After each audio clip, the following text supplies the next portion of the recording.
ধৃত ব্যক্তিকে রবিবার দুপুর 1টা নাগাদ দুর্গাপুর মহকুমা আদালতে পেশ করে কাকসা থানার পুলিশ। আসানসোল দুর্গাপুর পুলিশ কমিশনারেটের কাকসা থানার পুলিশ সূত্রে জানা গিয়েছে, রবিবার সকালে কাকসার বিরুডিহার কাছে একটি হোটেলের সামনে হাতে একটি নাইলনের ব্যাগ নিয়ে এক ব্যক্তি দাঁড়িয়েছিল। রাজ্য পুলিশের এসটিএফ এর একটি দল গোপন সূত্রে এই খবর পায়।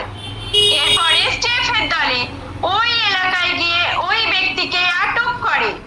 তার হাতের ব্যাগ তল্লাশি করে তার থেকে 500 টাকার বেশ কয়েকটি বান্ডিলে প্রায় 5 লক্ষ টাকার জাল নোট উদ্ধার করা হয়।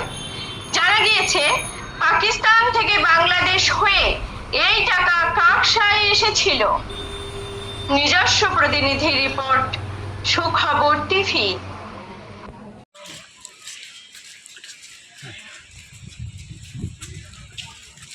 কোথায় বাড়ি আপনার?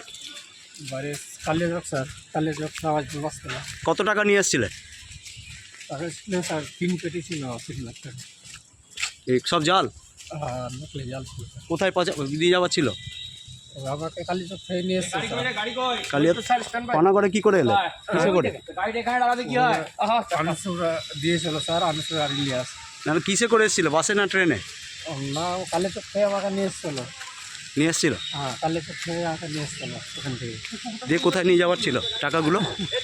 আমাকে বলছে যে ও কালিয়াচকে দিয়ে চলে আসলো, কালিয়াচকে দিয়ে চলে আসলো। তখন